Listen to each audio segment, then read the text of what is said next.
Pokémon Unite has always had the chance and the potential to be one of the best and biggest games in the world. What has went wrong? It's backed by the biggest IP in the world in Pokemon. It has more funding for esports than any other Pokemon game in history. It was designed specifically for esports, and it's a MOBA, which is one of the biggest game genres in the world. What went wrong with Unite where it's not the biggest game in the world? Well, if you guys play Pokemon Unite, you know all the mistakes the developers have made, and it's a long list. However, I'm here to tell you that in 2024, Pokemon Unite still has the chance to be one of the best games in the world. The developers are on the right track, although like usual, it's going to take some more effort than what we currently know. But I believe if the developers finally learn from their mistakes, then Pokemon Unite has the potential to blow up this year. So let's get into it. The first most obvious thing is Pokemon Unite China release. For a lot of people who don't know esports, China is actually a more lucrative market than the entire rest of the world combined. Many people don't tend to know this fact. So just releasing alone in China means the longevity of Unite will be secured if it is successful in China. And I believe it'll be a big hit in China. There's already a lot of Chinese players that play it on VPNs. And I just think the overall gameplay is going to be really good for China. And they've done, if anyone has seen the beta leaks, they've done this open world lobby. The game just looks sick for China. I'm sure it's going to be super optimized as well. So that is going to be a huge factor of success for Pokemon Unite. And it's going to blow up Pokemon Unite's popularity, whether you like it or not, because China has billions of people. And it's literally probably half of the gaming market, if not more. In terms of just visibility and just marketability, everything. And Pokemon Unite is finally released in China, which I think will see a huge boost in Worlds if this is done soon, and if people are hyped to see their Chinese team succeed. The other biggest change that a lot of people know about is draft coming to ranked. This is a huge step in the right direction, and I'm really excited that developers have done this. No one thought they'd do it this soon. But in February, draft is coming to ranked. And I believe along with that, they're going to make a lot of quality of life changes to ranked. And this has been a big issue because Pokemon Unite historically has been really fun at its core gameplay. If you minus all the broken Pokemon and bad balancing, Pokemon Unite at its core is fun. It's fun to play. The Pokemon and visual effects of moves and skins are stunning. So the fact that they're finally optimizing ranked gameplay is huge. I remember having a conversation with one of the heads at Timmy after we won Worlds, and I was like, hey, this game is actually fun, but you guys are ruining it with the ranked experience. The matchmaking is horrible. These broken mons are out of control. You really need to do something to fix this, because you are losing your daily player base, which could be helping this game become a really big hit. But instead, it is a nightmare to play ranked, even though the core gameplay is fun. They're just messing it up fundamentally. And I'm glad that they're finally going to address these issues. Obviously, it's going to take more than just draft and ranked, but I think it's a huge step in the right direction, and I'm really excited to see where they go. Another big thing is going to be the market. So Pokemon Unite is actually a pretty big success in Japan. The Japanese audience is probably 10 times the size of North America. It actually gets a lot of visibility, a lot of views in Pokemon Unite. A lot of Japanese people know the game and love it.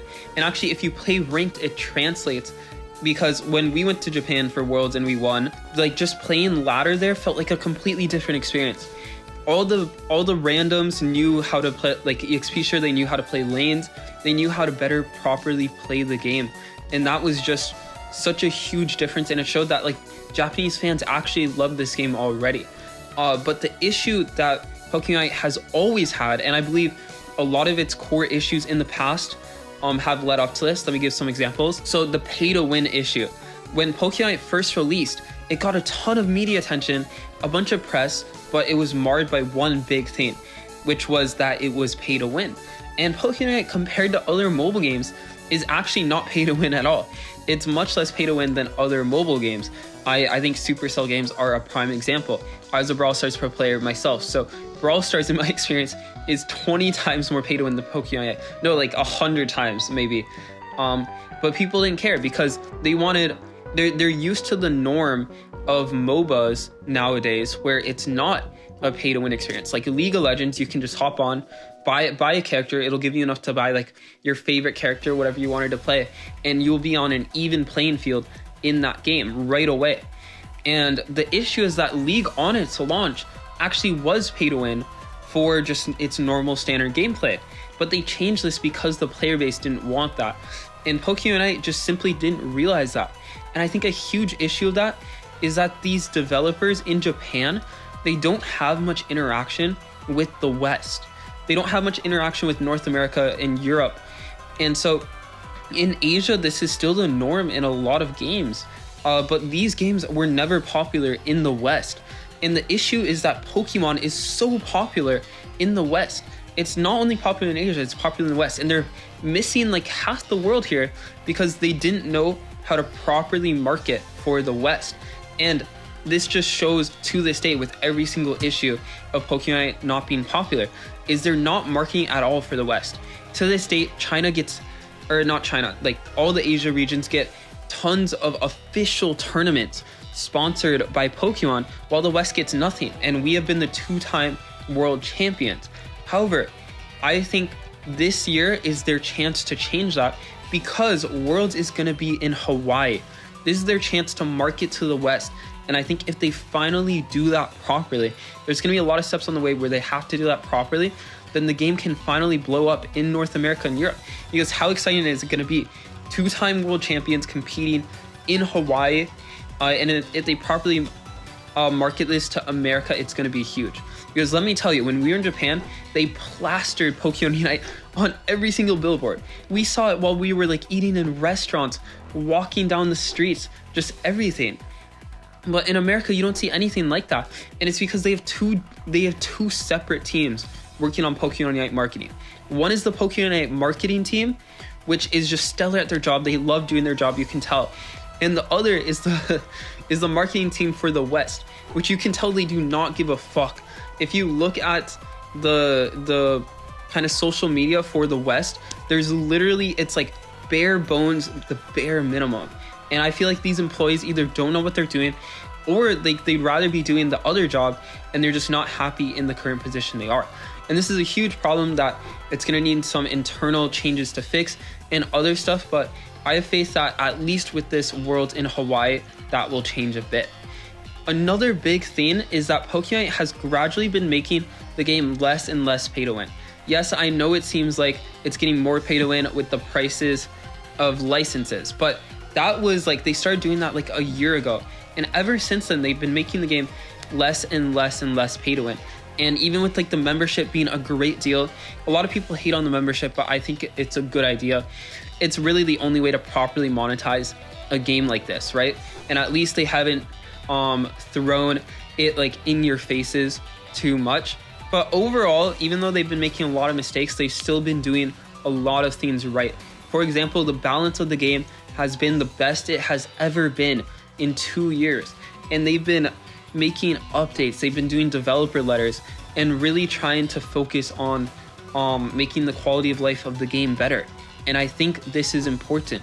And a lot of people might say like, oh, this is way too late. Like, why didn't they do this at the start?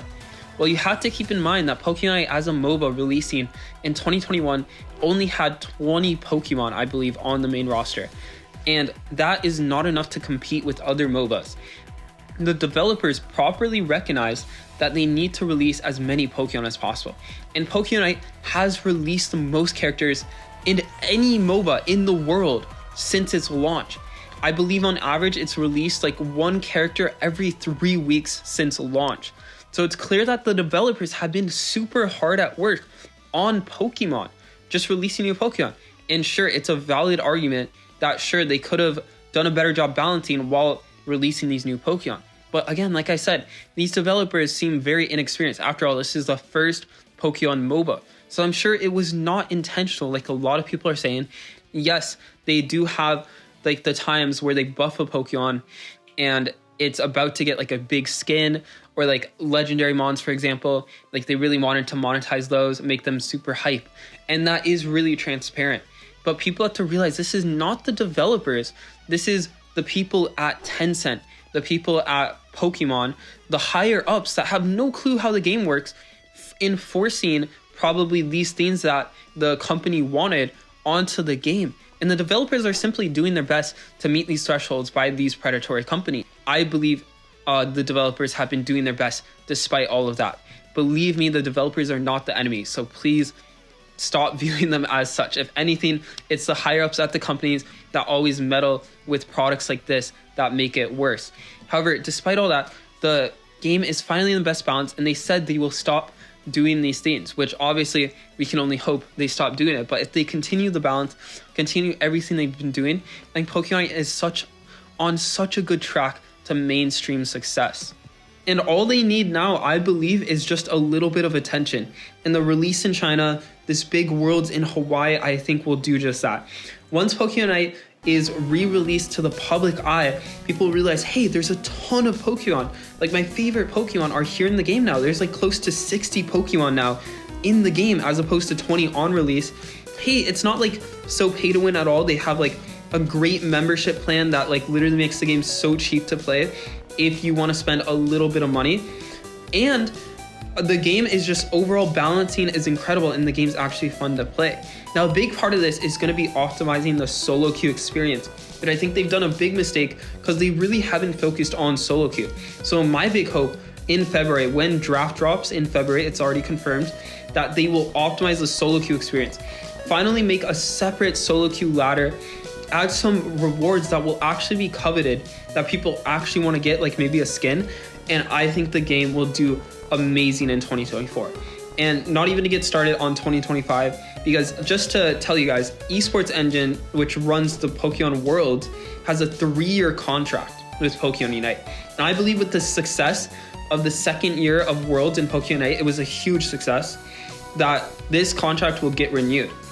However, what that means is that we could be seeing an insanely high prize pool increase if Worlds performs well in Hawaii this year. So let's just hope for that. Anyways, hope you guys enjoyed this video. I'll catch you in the next one.